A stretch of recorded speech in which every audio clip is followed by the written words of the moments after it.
हर रोज की तरह कुकू जब शाम को घर आता है तो अपनी मम्मा रानो चिड़िया से पूछता है, मम्मा आज खाने में क्या है? आज मैंने अपने बेटे के लिए आलू की भाजी बनाई है। बस ये सुनना था कि कुकू का मूड ऑफ हो जाता है।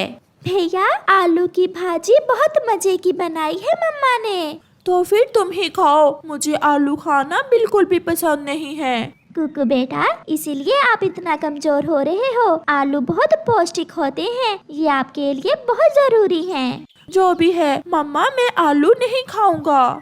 ऐसा कहते हुए कुकू पास में पड़े सूखे चनों के दाने खाने लगता है। मैं क्या करूं, इस बच्चे का बहुत तंग करता है। कुकू कोई भी खाने की चीज होती वो शौक से ना खाता। आलू खाने से तो उसकी जान जाती थी। फिर दूसरे दिन मम्मा चिड़िया अपने बच्चों से कहती है, बच्चों चलो, आज कबूतर चाचा के घर दावत है हमारी। हम आज शाम का खाना कबूतर चाचा के घर खाएंगे।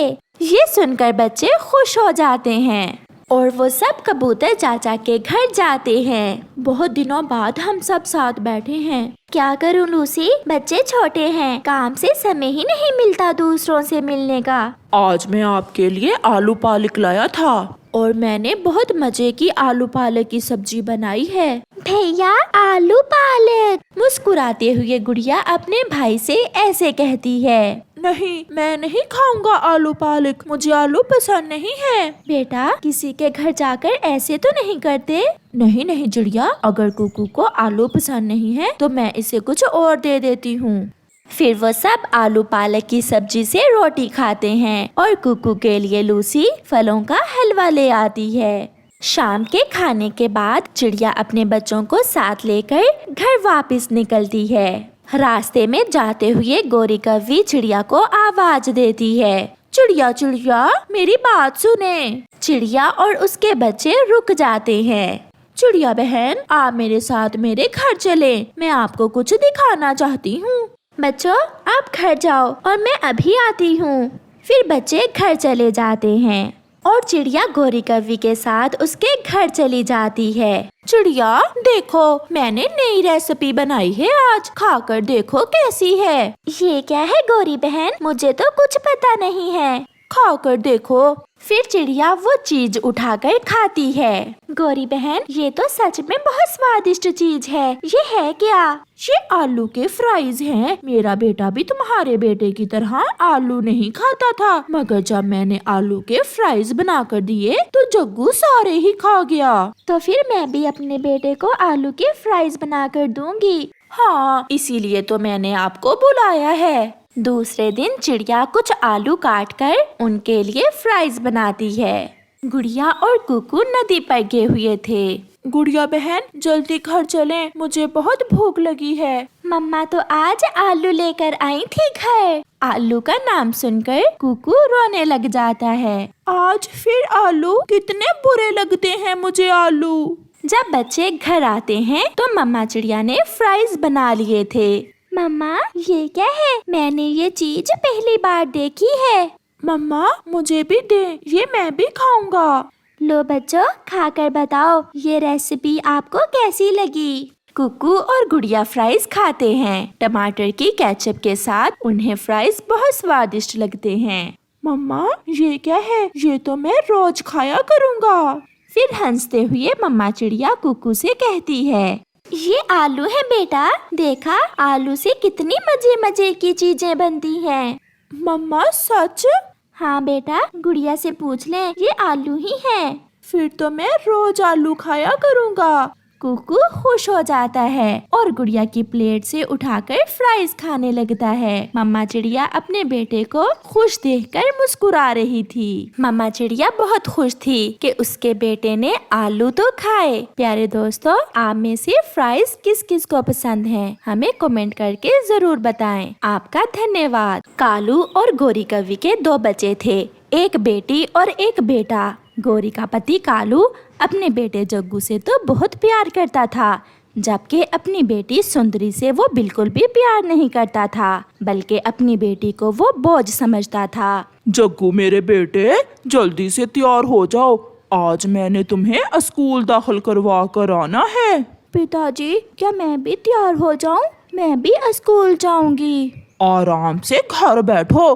तुम स्कूल जाकर क्या करोगी? तुमने कौन सा कोई नौकरी करनी है? घर ही तो संभालना है। आई बड़ी स्कूल जाने वाली। जग्गू जल्दी तैयार हो जाओ, मैं अभी आया। ऐसा कहते हुए कालू घर से निकल जाता है और सुंदरी चुपचाप बैठ जाती है। वो अपने भाई को हसरत भरी निगाहों से देख रही थी। काश मैं भी लड़का होती तो पिताजी आज मुझे भी स्कूल दाखिल करवाते। मैं भी पढ़ती और अपने माता पिता का सहारा बनती। सुंदरी खुद से ऐसे बातें कर रही थी। कालू कौवा अपने दोस्त कबूतर के पास जाता है। यार कबूतर, तुम्हें तो पता है मेरा एक ही बेटा है। कालू झूठ तो ना बोलो, तुम्हारी एक बेटी भी तो है। यार कबूतर, बेटी का होना ना होना एक बराबर होता है। असल बात तो बेटे की ही होती है। बेटे ही तो हमारे बढ़ापे का सहारा बनते हैं। अच्छा मेरी बात तो पूरी सुन लो। आजकल मेरा हाथ थोड़ा सा तंग है, दिहाड़ी ठीक तरीके से नहीं लग रही। मैंने आज अपने बेटे को स्कूल में दाखिल करवाना है। उसकी किताबें लेने के लिए मेरे पास पैसे नहीं है। अगर तुम मुझे कुछ उधार रकम दे देते तो मैं।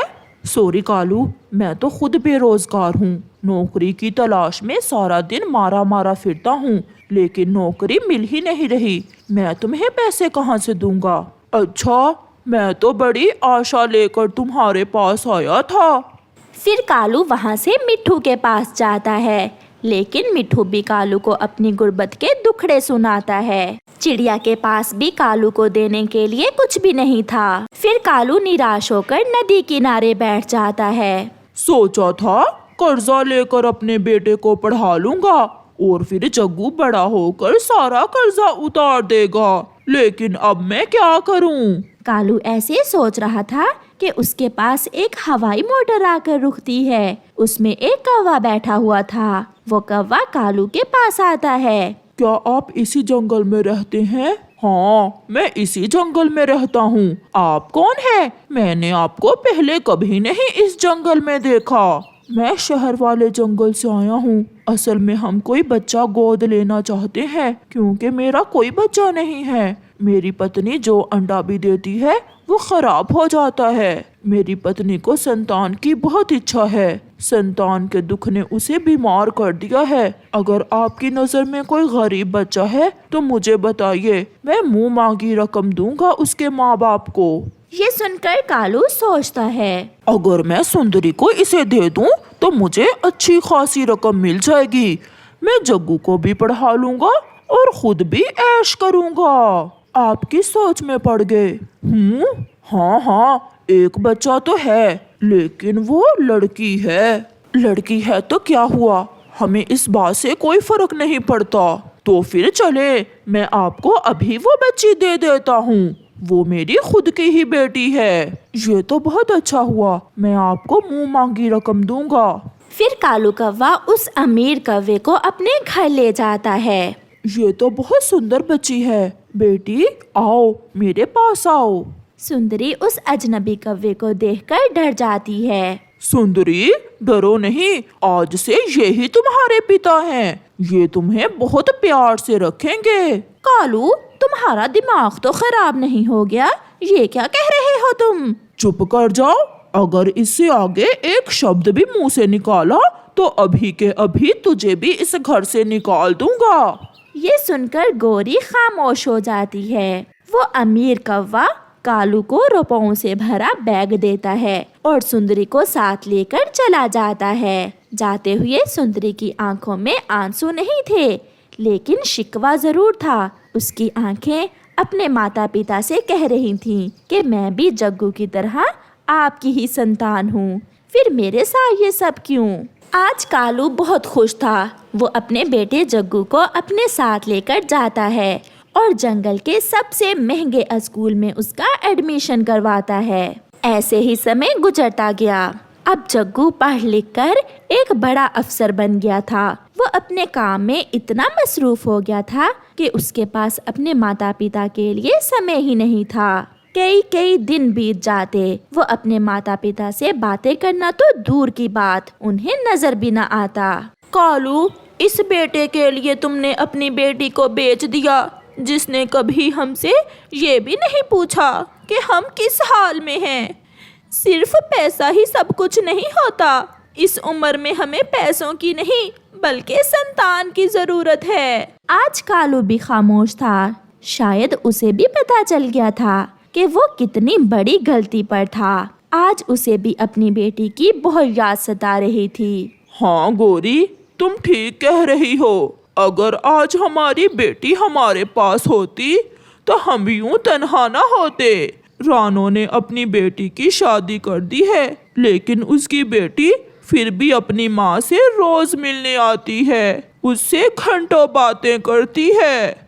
काश काश मैं अपनी बेटी। आज कालू अपनी बेटी को याद करके फूट फूट कर रो रहा था, लेकिन अब समय लौट कर नहीं आना था।